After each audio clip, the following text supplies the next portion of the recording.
What's up, y'all? I'm that sports guy, and this is College Football Imperialism Part 9. This is what the map looks like so far. Let's spin the wheel. If you haven't watched the series so far, this is Part 9. We're pretty deep. You should go watch the first 8 episodes. Please, I guess. Wyoming. Okay, Wyoming. They have not been selected yet. Interesting. They are kind of just chilling out here. They border Michigan, Boise, and Utah State a little bit, but if they get lucky, they can go north and just take Montana. I'm not sure this spin will get them there, though. No, they will be playing Michigan, I believe. So, let's find the Cowboys, who will be taking on the Wolverines. Wyoming Cowboys come in at a 75 overall, and the Wolverines are a 95 overall. So definitely a disadvantage for the Cowboys.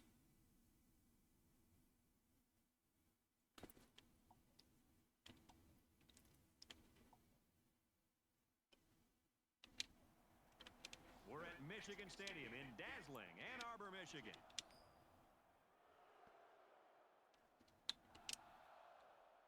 I'm hoping to get the whole series completed in this episode and next episode. So part 10 I'm hoping will be the last one. But we'll have to see. Michigan up 14-0 early over the Cowboys, now 21-0, 28-0. This is kind of expected. Third quarter, 49-0. Wyoming scores a touchdown.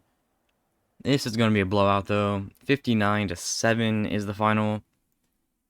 Sort of expected, but have to give every team a chance. This is why we play the games. Wyoming is eliminated, sadly. And Michigan is expanding farther west.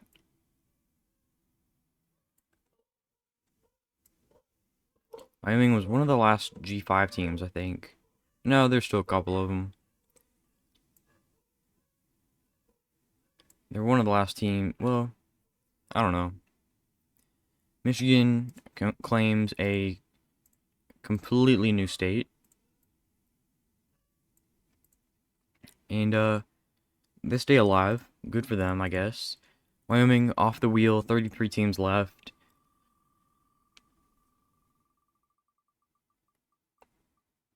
Rice or SMU or Pitt, it'll be the Rice Owls.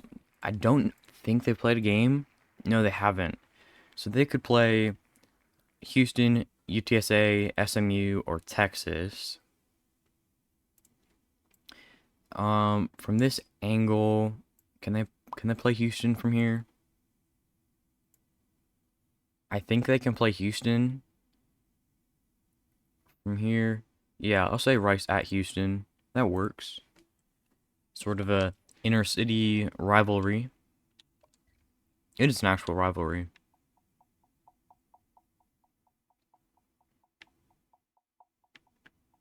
The Owls are a 75 overall, just like Wyoming was. And the Cougs are they're an 83 overall. This rivalry is called the Battle for the Bayou Bucket. Interesting. There is a trophy.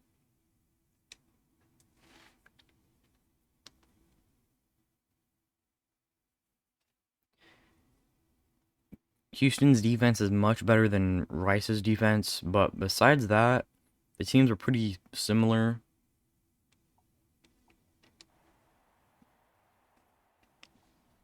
And now it's time for the coin toss. And it's I don't like this old Houston stadium. I'm kind of glad they upgraded to TDECU.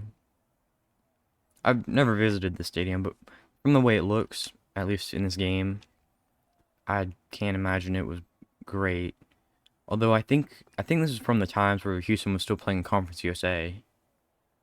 Or maybe they had just moved to the American, I'm not sure. Houston up 10-0 right now. We're in the third quarter now, up 17-7. 17-14, 3-point lead for Houston. Rice takes the lead by 4, 3 touchdowns in a row. Houston with a 3-point lead. Now Rice with a 4-point lead. And the Owls get away with the victory after a 21-point comeback. That is crazy.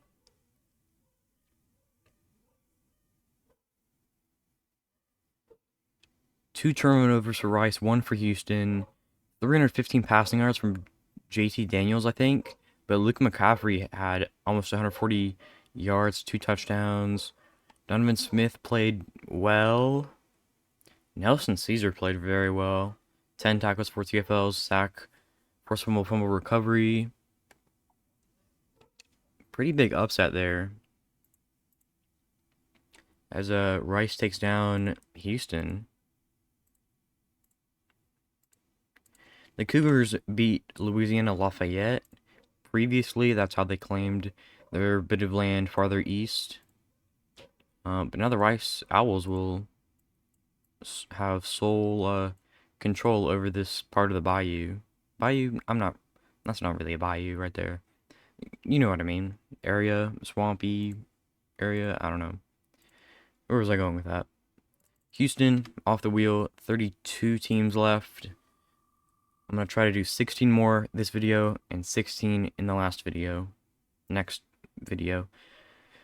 Clemson, have they played yet? I don't think the Clemson Tigers have played yet. No, they haven't. So there are a bunch of good teams Clemson could play. UNC, Georgia, Florida. They could also play App State. It might be Georgia. From the Tiger Paw, 100% Georgia right there. So the Bulldogs and the Tigers will both play the first game of the season. They will play the first game of the episode. They happen to also play this game as the first game of the 2024-25 season in Atlanta, I think. Georgia is 93, and so is Clemson, strangely enough. Georgia defense is a little bit better than Clemson's defense, but these are two very elite teams, and honestly, either could win this game.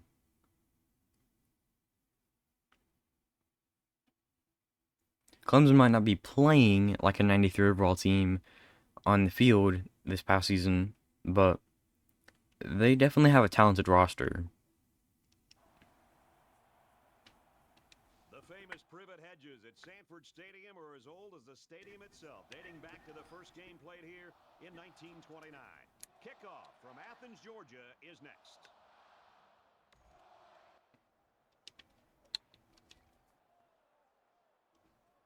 Alright, so far, almost to the second quarter. Now second quarter, no score yet. Georgia starts scoring with a touchdown. Clemson responds with one of their own. 7-all. 7-all at halftime. Now 14-7 Georgia. 21-7 Georgia. 2 touchdown lead for the Bulldogs. 3 minutes to go. 2 minutes. Clemson touchdown. 7-point lead for Georgia. And the score holds. Georgia 21, Clemson 14. In a very close game in Athens. But the defending Bulldogs will take over this part of South Carolina.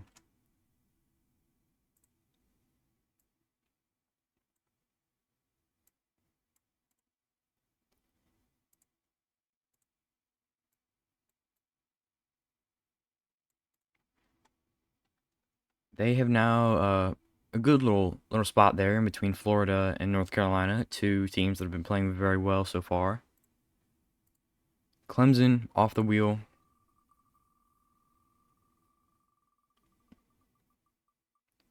Georgia is almost selected again, but it'll be Illinois.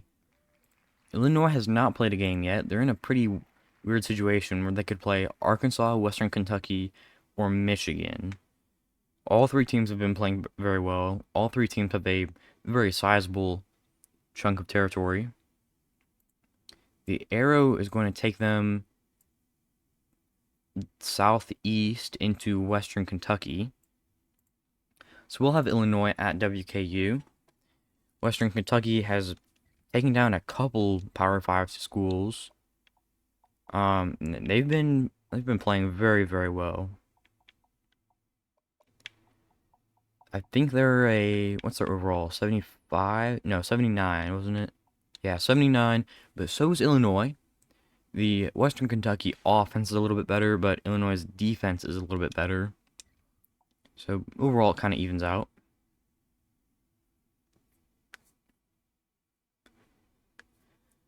The Hilltoppers have dominated some of their Power 5 teams they've played, but they've also had some close games, I think.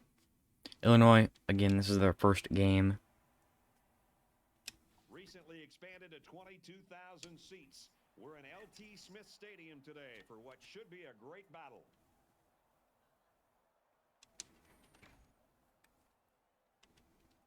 The Illini will receive the ball first, but the Hilltoppers will score first, 7-0, now 7-7. Illinois takes a 3-point lead with Western Kentucky now with a 4-point lead, now a 3-point deficit for the Hilltoppers. Now a 4-point lead for the Hilltoppers. Pretty good game so far. 24-17 now. Hilltoppers lead. Fourth quarter, 3 minutes left. 7-point game. Now it's tied. 24 all. Overtime. 24, 27, 30. Illinois, in overtime, has taken down Western Kentucky. We see the fall of the Hilltoppers after so many games. So many incredible games they've played.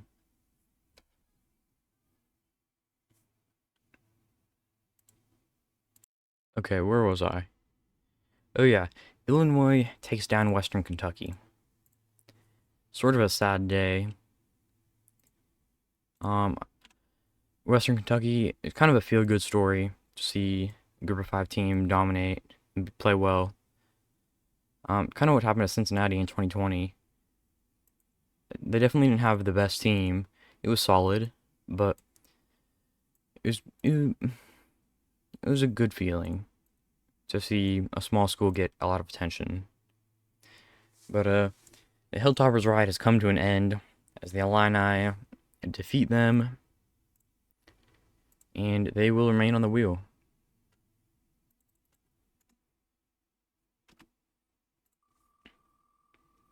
$30 teams to go. UTSA may play their first game. I believe they will. The Roadrunners have several teams they can play. If the arrow goes west, though, they will play Boise, because Boise has Hawaii, and we're playing Hawaii as they are on the map. They can also go north and play Rice, Texas, or Baylor. There's no one to play that way, so I'll have to respin. Okay, who will this be? I think Baylor. I'm pretty sure it's Baylor. Yeah, from this Roadrunner logo, that definitely hits Baylor. So we will have UTSA play at Baylor. Wow, Western Kentucky played a very good game, at least through the air, 418 yards. Austin Reed, 3 touchdowns. Just couldn't get it done. Anyway, UTSA and Baylor.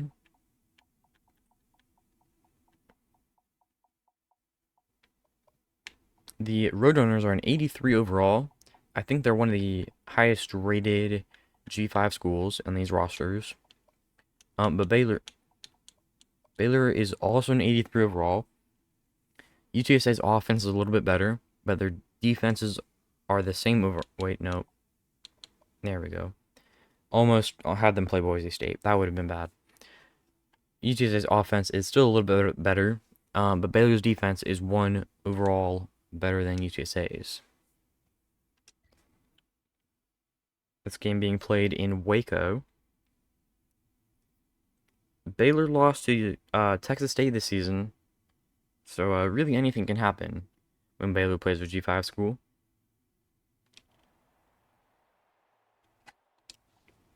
Let's head down to the coin toss now. It's brought to you by Coke Zero. Real Coca-Cola taste and 0 calories. Enjoy everything. This is Baylor's old stadium before they renovated it to the toilet seat. That's my fun nickname for Baylor Stadium. their new one. Nothing. Middle of the second quarter, UTSA scores a touchdown to take a 7-point lead. Now Baylor ties it. Third quarter, Baylor takes a 7-point lead. UTSA cuts it to a 4-point lead with a field goal. Now a UTSA touchdown gives them the lead at 17-14. And the Roadrunners get a 3-point victory over the Bears. Okay. Baylor had previously taken out Texas State, who was originally northwest of UTSA. But the Roadrunners get a pretty big victory over Baylor here. Only by 3 points, but a win's a win. Frank Harris. I really like Frank Harris. He's a super cool guy. I think. Never met him, but seems really nice. He's pretty good at football. He actually retired. He won't be going to the NFL or playing in a spring league. Oh boy, do we have a problem now. We have 1, 2, 3, 4, 5 different shades of blue all bordering each other. That's awful. That's awful. That UTSA logo will move a little bit north to reflect that new territory. And now I think the Roadrunners have the most territory in the whole state of Texas. Very interesting. They will stay on the wheel, and Baylor will be eliminated. We've seen some Texas action. It's been a couple episodes since we've seen some of that. Boise State is the next team selected. Give me just a second, please. Okay, I'm back. Hopefully there will be no more interruptions. The neighbor was mowing his yard. Boise State. They were the next team selected. They could play so many teams. The game we might want is Michigan for Boise State. They're going to not play Michigan. I don't think this arrow will hit anybody from their logo. I know they have places below their territory, but I'm doing it from the logo. Okay, if we go, from like this middle-ish of the logo, like here. If we go this way, does it go under the Michigan territory? I think it goes under, and it goes to Tulsa. Middle, right? Like here. From there, it would hit Michigan.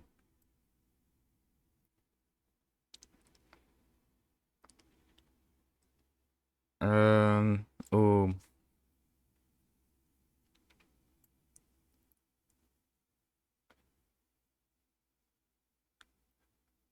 Does it clip this corner here?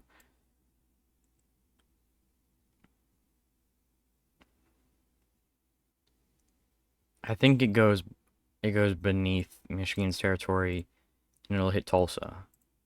We're gonna have Boise and Tulsa play.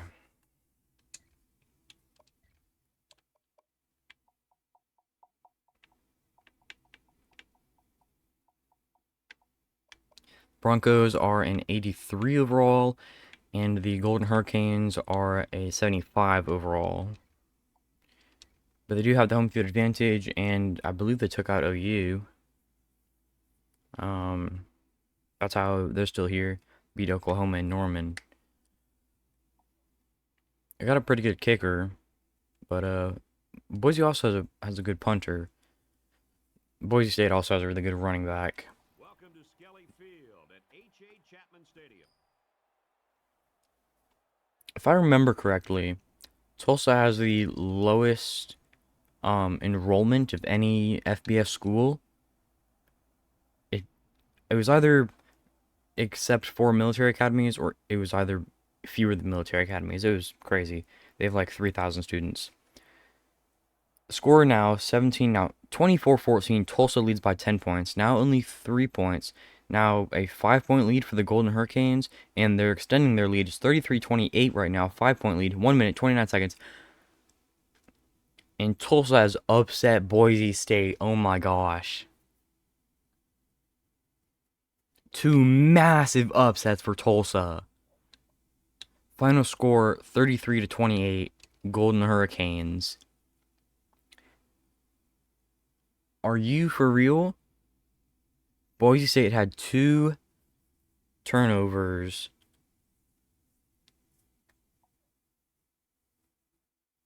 Jordan Ford for Tulsa, almost 40 carries, over 250 yards. That's crazy. Okay. Okay.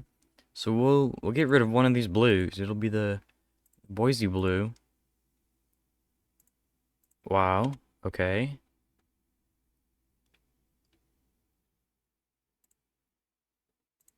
Did not at all see that happening. Golden Hurricanes are now the largest team on the map, which is crazy because I didn't think they'd get past their first game or two. But here we are. Boise's gone. 28 teams left.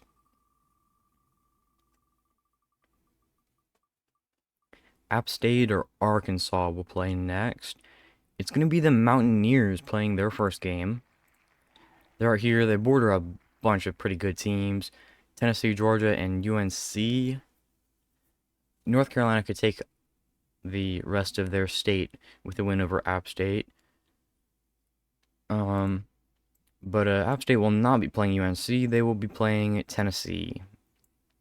Easy enough.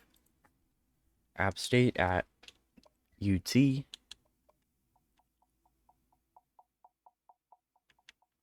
Mountaineers are a 75 overall.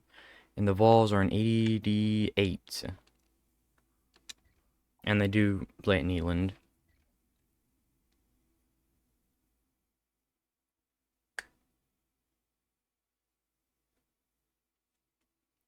Vols on paper just much better than App State.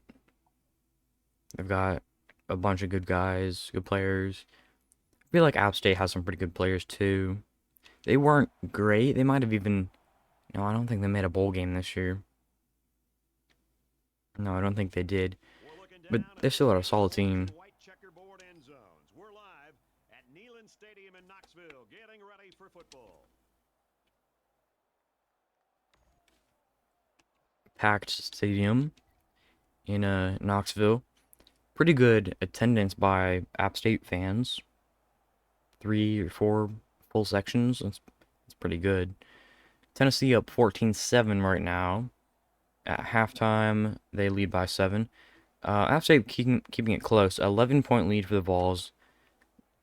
Now a 5-point lead for the Vols. Make it 12. And the final score will be 28 Tennessee, 16 Appalachian State. So they do get the win, but it is not a blowout like I expected. I did say that App State had a pretty good team, though. And they definitely do. But sometimes having talent on your roster doesn't always automatically equal wins. As an A&M fan, I have experienced that firsthand. So the Vols survive. This is now a very talented, dense area down here. Between Tennessee, Georgia, UNC, Illinois, and Florida. How many SEC schools are left?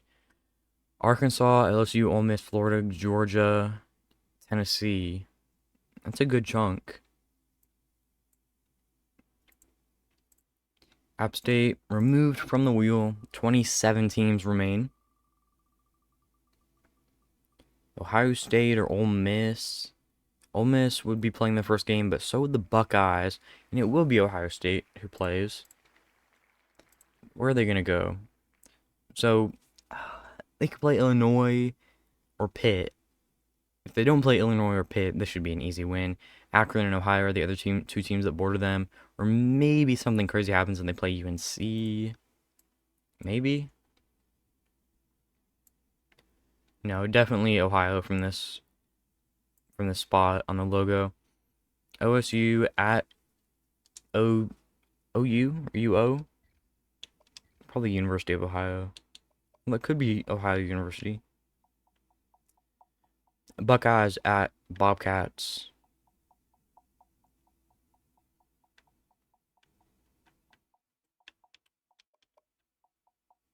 Ohio State is a 93 overall, and the Ohio Bobcats are a 77 overall. They will be playing on their home turf, though. I could have had this played in the snow, but, you know, whatever. Hopefully we get another Midwest matchup that we can play in the snow. Those are kind of fun. A bunch of people recommended those in the comments, snow games. They've been pretty cool. Athens, Ohio, and Peden Stadium, the site for this exciting football brawl. Buckeyes heavy favorites in this one.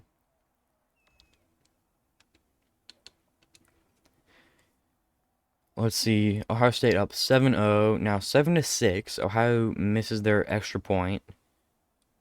The Bobcats are not afraid to score. They put up 9 in the first half. Make it 12.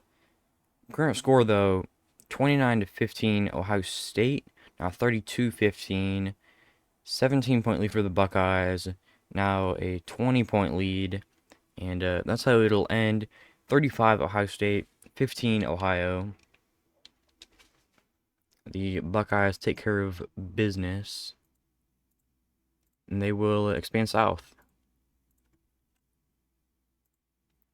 In the last Imperialism map, they made it all the way to the final game, where they got upset by Miami.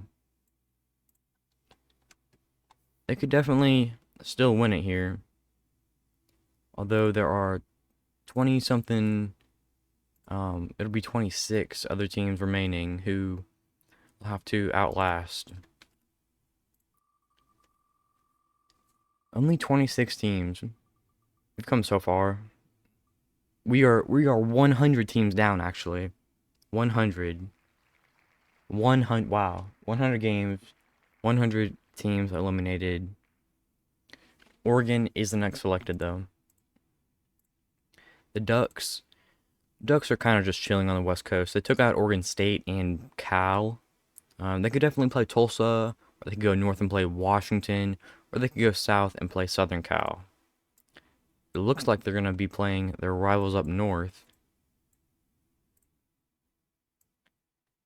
100%. 100% Washington and Oregon. 2 turnovers for Ohio State. None for the Bobcats. Could have capitalized on that. Anyway, Oregon. Where are those Ducks? There they are. I just want to see what uniform combinations they have. You have the black, the yellow, black, neon, white, eggshell, alt eggshell, BCA, gray wolf, Ohana. Those are pretty cool. And we'll go with the yellow ones for this game. First time I've changed a uniform. Might as well take a look at the Huskies options. I got the whites, the royalty, salute to service. At the time of recording, it is President's Day, so we'll go with a whiteout, salute to service.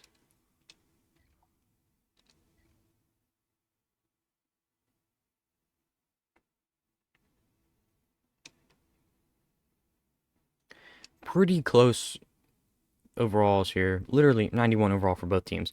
Offense for UW's a little bit better, but defense for Oregon is a little bit better. Overall evens out. Near the shores of Lake Washington, we're here at Husky Stadium in Seattle, Washington.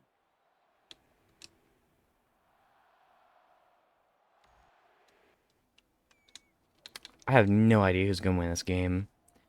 Oregon starts with scoring 7-0, now 7-7. Could be a defensive battle. Washington up. Oh, not anymore. 21-14. Now 21 all. 28-21. Washington leads by 7 in the third quarter. Now the fourth quarter. Tied game. 28 each. Oregon goes and they score 6 points. Missed the extra point. Washington doesn't score the touchdown on their final drive. Oh, man.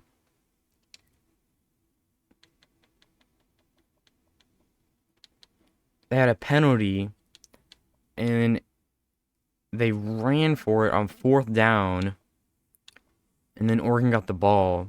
A touchdown and an extra point would have won it for the Huskies, but the Ducks go to Seattle, and they get the win over UW. 34-28 final.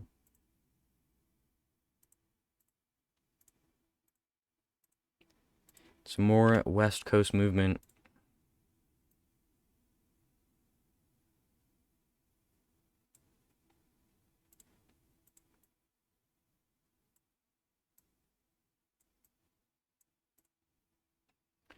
Ducks completely chilling up there in the Northwest.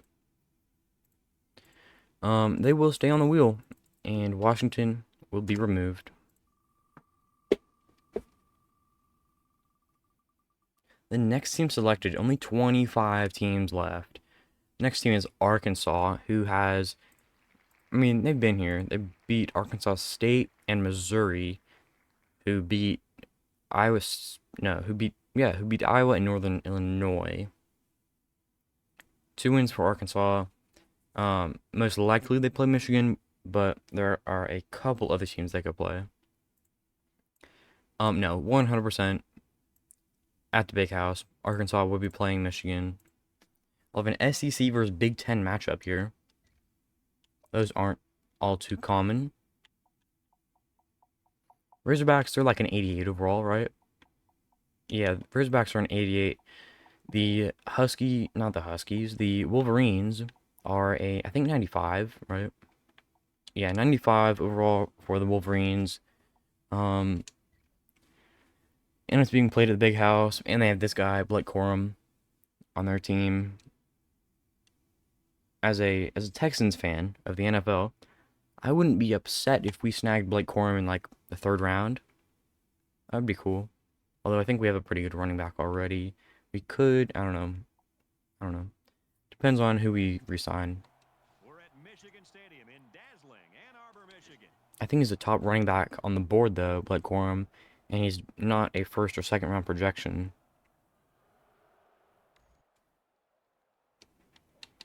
Let me know in the comments if you'd like to see me do some Madden stuff. I have Madden 24. I haven't posted any videos on it because I'm awful at the game, but I kind of like to do some of the simulation stuff. Michigan up by 10 points now. Only 3 points at halftime. 17-14 is the halftime score. Now 24-21, Michigan still leads. 31-21, 4th quarter, 2 minutes left. 10-point lead. Now a 3-point lead for the Wolverines. And Michigan barely survives Arkansas. Final is 31-28. Wolverines win at the Big House. That's pretty much the difference between home field advantage and not home field advantage right there. Only 3 points.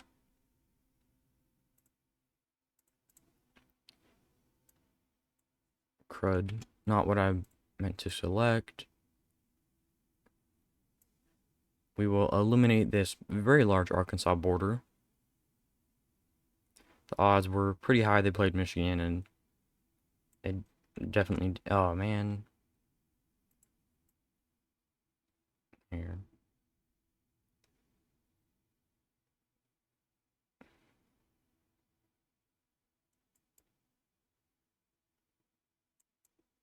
Okay. There we go. There we go. So Michigan expands. They're a little bit farther south now. Logo is a little more centralized. And they have a gigantic border with Tulsa. Gigantic. Arkansas is off the wheel. 24 teams left. Hoping to get down to 16 before I end the episode, maybe 17. Pitt. Is Pitt going to play, or will it be Rice? It'll be the Pitt Panthers. Pitt has not played in several episodes. Give me just a second. Sorry. My neighbor came back with his lawnmower. Not great timing. I did spin the arrow, I think. Did I spin the arrow? I'm pretty sure. Either way, it doesn't really matter because Pitt cannot play anyone directly north. Arrow doesn't hit anything. It could play Boston College here for a sizable amount of the Northeast. Well, pretty much all of it. Arrow does not hit Boston College. Again, well, now maybe. Yeah, now the arrow does hit Boston College, so we are good. We're good. Pitt at BC. Boston College has survived a long time. Maybe we take a look here. KJ Jefferson, 400 yards almost. 2 touchdowns. Donovan Edwards. 354 passing yards. That's a little crazy. That's a little crazy, don't you think? That's a little bit high. Anyway, we're going to have Pitt and BC play. Panthers are an 86 overall. And Boston College is an 80... Are they 89? No, 87. 84. Okay. 84. They did make a bowl game, I believe. I think they did. Oh gosh, I might be wrong.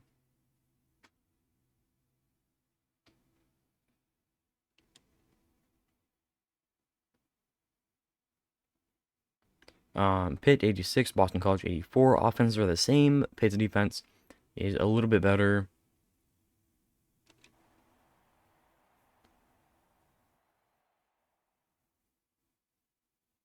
Boston is one of the most Didn't BC play Miami? in the nation, and we're here at Alumni Stadium today looking forward to this exciting matchup. And now we bring you the coin toss, and it's presented by Nissan. Innovation. No. They played SMU. Okay, yeah. I knew... I thought they played in a bowl game. They did beat SMU, who won the American, who I think was a much better team than Liberty, and should have definitely gotten that New Year's Six bid instead of the Flames. But that's just me. Pitt goes up 7-0 early. Boston College ties it, 7 each now. Score holds for a long time. Boston College with a 10-7 lead at halftime, now 17-7, now 24-7, 24-14. Eagles up by 3 now 10 with no time on the clock. Final score, Boston College 31, Pitt 21. So the Panthers are eliminated, and the Eagles have taken over all of this territory. And that's a pretty good upset for BC. They now thoroughly run the Northeast. Let me fix up some of these borders. Looking good now, BC. Looking pretty good. Pitt is eliminated. Boston College has done a lot better than I thought they would, honestly. They're still here. One of the top 23 teams. Ole Miss, they are going to play their first game of the entire series. Wait to episode 9. Now, they could play Florida, Illinois, or Michigan. All of those could be pretty good games. They're going to head southeast and take on the Gators as an in-conference game.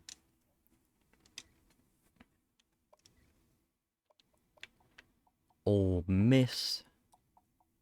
They are a 90 overall. Florida, they're like an 80. What should they be? What they should be like an 80, 86. What will they be? Probably like an 89.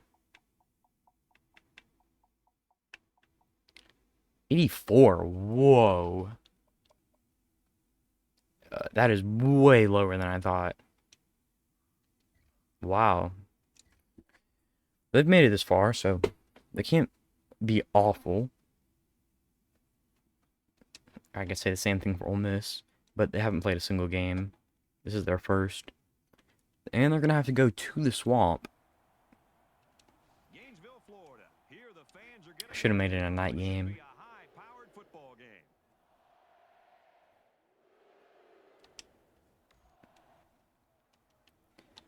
Got that powder blue on the score bug. 7-0 Ole Miss so far. Now 7 each. Score holds for a good while. Florida, nope. Halftime score 7-7. These two teams cannot decide who wants to win. 14-7, now 17-7 Ole Miss. They've taken a 10-point lead with a minute left in the fourth. Now, Florida scores with barely any time remaining, and Ole Miss wins by 3 points over the Gators, 17-14 in Gainesville. One game, and they have taken over practically all the Deep South. Congratulations, Ole Miss. What an accomplishment.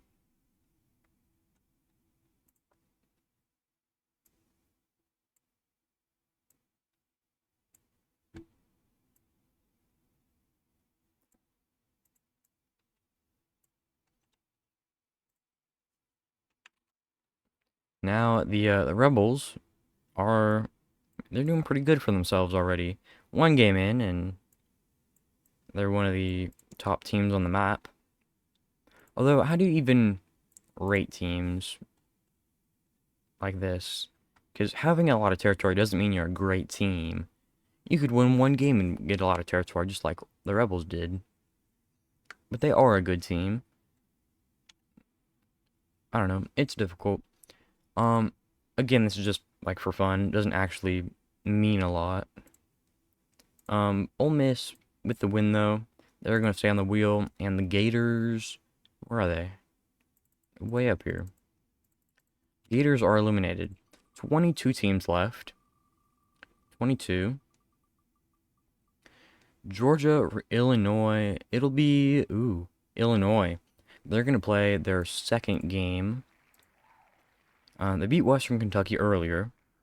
Now they have a lot more options of who they could play. Could be those same Rebels we just saw play. I don't think it will be. Ooh, it's UNC. Oh man. North Carolina, really? Wow. So we're gonna have two pretty sizable teams play each other. Illinois and North Carolina. Interesting. North Carolina's played very well. They've taken down a ton of teams. Illinois has won one game.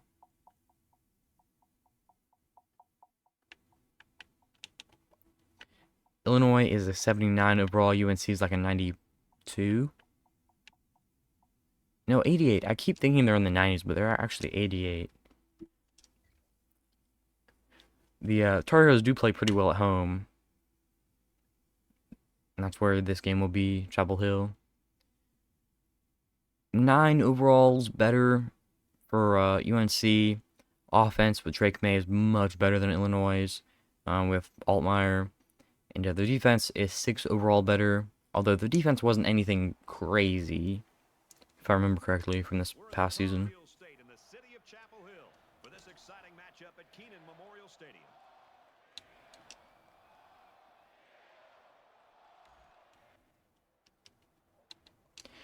Here we go. UNC 7-0. They stop Illinois on their first drive. Now 14-0, 14-3, 14-10. Illinois with a comeback, 14-17. Illinois lead by 3. Now UNC up 28-17. Third quarter, now fourth quarter, 28-20. UNC still leads 35-20. 3 minutes, 1 minute, no minutes. Time is up. North Carolina beats Illinois by 15 points. Final 35-20. Tar Heels are staying alive. Tar Heel Blue will expand. Oh gosh. Okay. I'm gonna have to do a little bit of going over this border here. That's why I have to do it. Because if I don't, it'll do something crazy like that. Or it makes like half the map the same color. The wrong color. There we go. That's a little bit better. Illinois eliminated. And now North Carolina stretches from the coast all the way to the Mississippi River. The Atlantic coast, that is.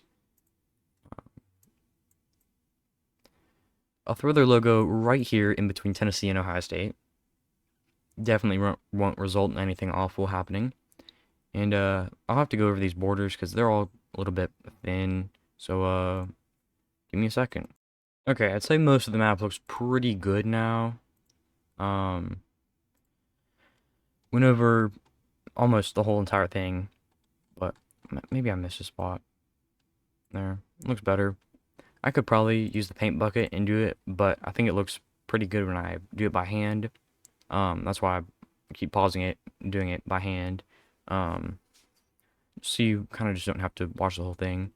Also, you may be asking, well, North Carolina completely surrounds the territory of James Madison. That means they'll have to play them at some point. So why not just do it now?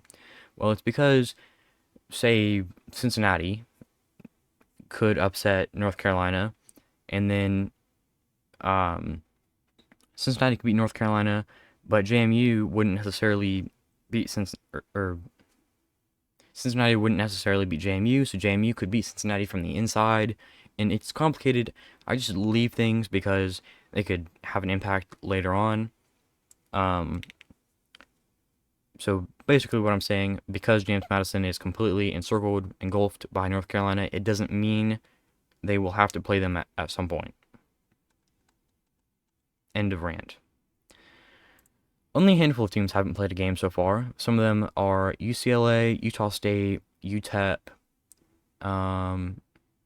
Cincinnati, Akron. All those schools haven't played a game yet. Illinois is off the wheel. 21 teams left. We're at like 45-ish minutes. Trying to get it to 16. We'll go a little bit quickly. SMU is the next team selected. Okay. The Mustangs down here took out A&M, who had beaten North Texas.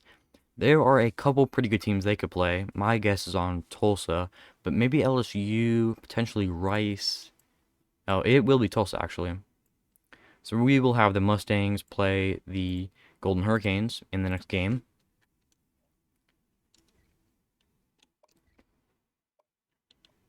SMU, I think they're like an 82 overall. They did win the American. 83, okay, okay. And then Tulsa is a 75. Yeah, 75. So Mustang's probably the favorite. They don't have to go very far to play Tulsa. Maybe 2 or 3 hour drive at most, I think. These are two teams, I think, well, after the foreseeable future, these are not two conference teams. But they've been in the American together for a while, and regionally they're pretty close. So I don't know why there hasn't been a rivalry developed. There might be some beef or something, but I feel like I was looking at Tulsa's Wikipedia page not too long ago, and their only rivalries were with Oklahoma State and Houston, oddly enough. I would think that these two teams would be rivals based on proximity, and they play each other often. But SMU won't be in the same conference as Tulsa going forward because they'll be in the ACC. It's all stupid and complicated. The score right now is 7-7. We are in the fourth quarter. Tulsa up 14-14 now. We're in overtime, and Tulsa wins by a field goal in overtime. What happened, SMU? You only had to kick a field goal. SMU had the ball last. SMU could not make a field goal from there. Or maybe they were just playing aggressive. Whatever it was, it did not pay off. Tulsa wins by 3 points in a pretty good upset of SMU here. We will now remove yet another shade of blue from this map. I think more college teams need to wear colors like purple or yellow. Because there's so much blue and red, or variations of both. I want to see some more greens, some more purples, some more like maybe pink. I don't think there's a FPS program whose primary color is pink. Having like FIU should change their colors to like pink and neon pink and green.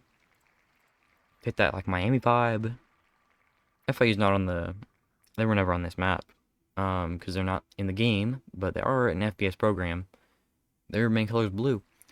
So is this team's. Ole Miss, their main color is blue, I think, unless it's red. It's pretty close. They wear this powder blue. Of course, they are down here. They did just beat Florida. They can't play a team going that way. There are a ton of teams that they could play, though. Can they play LSU from this angle? Nope. I want to make sure my microphone's still working. Yep, okay, we're good. Cannot play anyone from that angle. Going north, they definitely can. Oh boy, they're going to play North Carolina, aren't they? From the Ole Miss logo, they're playing North Carolina. Oh boy, oh boy. This should be a fun game. Ole Miss at UNC. I would love to see this game played in the regular season. Ole Miss at UNC. They seem like such different fan bases. I think of Ole Miss as like party school, high acceptance rate, really anybody can get in, because that's true. But I think of North Carolina as more of a they're the main school in their state. They're like respectable. They have respectable students. UNC an 88 overall, Ole Miss a 90 overall. UNC is like, I get a nicer vibe from UNC. They're a little bit more put together, I'd say. I could be wrong though. I haven't been to either campuses. This is kind of what I think, how I imagine them. Although I'm pretty sure Ole Miss is more of a party school. They might be the biggest party school in the SEC.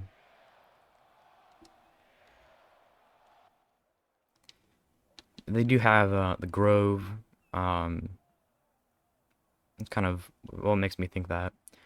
Ole Miss up 14 now, 14-14. We're tied. Now Ole Miss up 21-14, 28-14. A 2-possession lead for the Rebels. 31-17 Rebels lead. We are now in the fourth quarter. 31-24, 7-point lead for Ole Miss. UNC ties it. Ole Miss with a touchdown. 41-31, and the Rebels have gone to Chapel Hill, and they have taken down UNC. A 10-point win in a thrilling game. 72 points scored. 41-31. Drake May's team's defense just couldn't stop Ole Miss. 454 passing yards for Drake May. That is crazy on 63 attempts. Jackson Dart didn't even have to throw the ball that much. No turnovers for UNC. And none for Ole Miss. But Ole Miss did not have that many yards.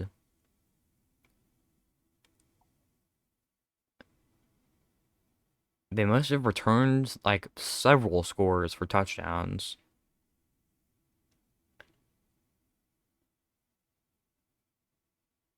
Wow. Crazy matchup there. Ole Miss wins. We will remove another blue. This time, sort of a nice blue. I kind of like UNC's blue color. Well, now Tennessee and Georgia and JMU are all engulfed in this Ole Miss territory. This is kind of what I was talking about. So now, James Madison might not have beat North Carolina, or maybe they would have. But it doesn't matter, because they don't have an opportunity to play North Carolina anymore. Because, I don't know. Where should this Ole Miss logo go? I think here. Make it a little bit bigger. 4 SEC schools remain. And they all border each other. Well, no, LSU's, I don't know. One way or another, they border each other. This rubber blue even going all the way out to, nope, don't do that. Out to this little part of Virginia. I hate this. I hate this so much. Virginia has this little sliver of the Delaware Peninsula. Just this little sliver. Just give it to Maryland. Give it to Maryland. I know nothing about that little sliver of land. I don't even know what it's called. Maybe Virginia love that sliver of land for some reason. I'm kind of rambling. I've gotten pretty good at rambling, I think. Who's next? Ohio State. Okay, Ohio State's gonna play their game next. Now they do have a pretty good border on both sides with Ole Miss. Very likely they play the Rebels in this game. 100% playing Ole Miss now. 100%. In a crazy series of events that I did not think was gonna happen. Ohio State plays at Ole Miss. At Vaught Hemingway, which I don't think is a very great SEC stadium. Again, haven't really been, but can't say it looks like a great stadium. It's pretty small. Ole Miss is a 90 overall. Ohio State is a 93 overall. Their offense is a little bit better, and so is their defense. Ole Miss has Jackson Dart and Quinton Judkins, but Ohio State does have JT Tuimoloau, Emeka Egbuka, and MS Jr. We'll see. I just personally don't think Vaught Hemingway is a great stadium. Sure, it's big compared to like 90% of the FBS stadiums, but being big doesn't really mean, well, it doesn't mean everything. It's not even that big. It's like between 60 and 70,000. There are like a dozen stadiums bigger than that. We have a pretty good game going on here. Ohio State up 10 points now. Now only 3 points. Ole Miss cuts their lead. 24-21 lead Ohio State. Now 28. Okay. Fourth quarter. Ohio State, they win. Ohio State wins by 3 points over Ole Miss. 31-28. How did this game end? Okay, how did it end? 1:44 left. Ole Miss got the ball after a Ohio State touchdown. There was a penalty on the offense. Jackson Dart got sacked. Completion throwaway on 4th down. Okay, so it was a turnover on downs with 1 minute left. And then Ohio State just ran the clock out.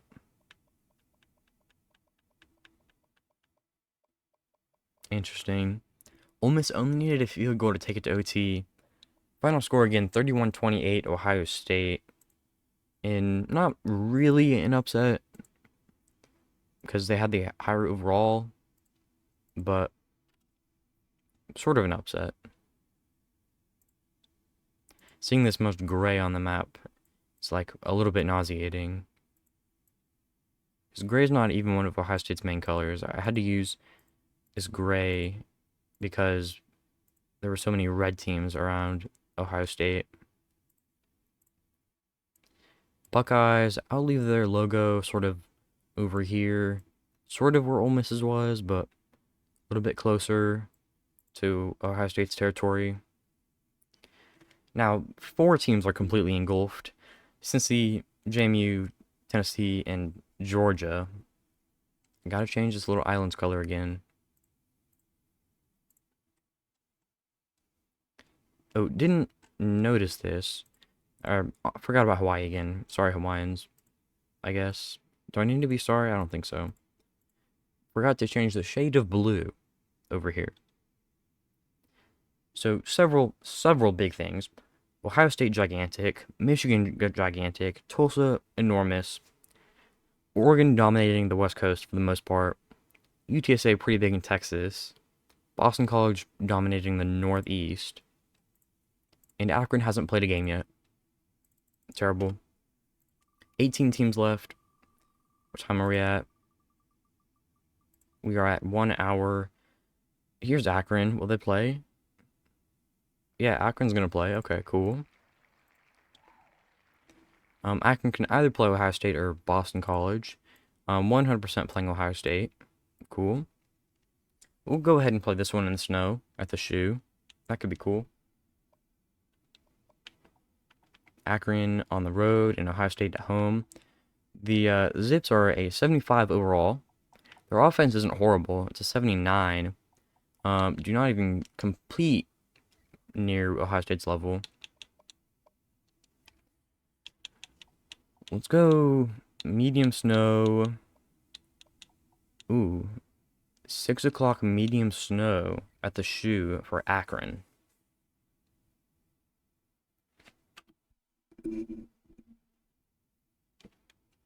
Ohio State, again, 93 overall. Akron, a 75 overall.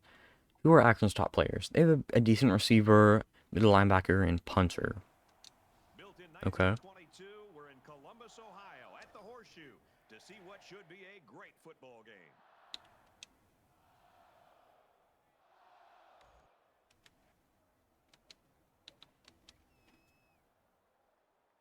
Akron goes up 3-0. Now 10-7 lead for Akron. 17-7 lead for Akron over Ohio State.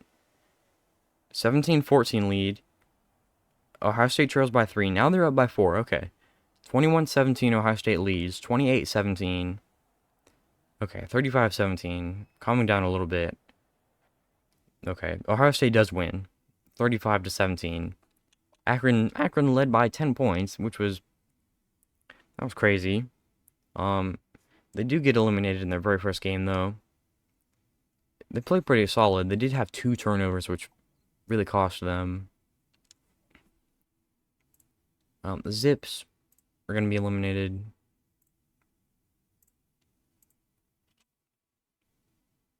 I kind of like Akron Stadium. It's kind of cool. Of the max stadiums, it's got to be like top 5 maybe. This is what the map looks like. Akron's off the wheel. So I could either cut it here, and we play 17 games in episode 10, or we play like 12 games in episode 10, then we have a 5-game finale.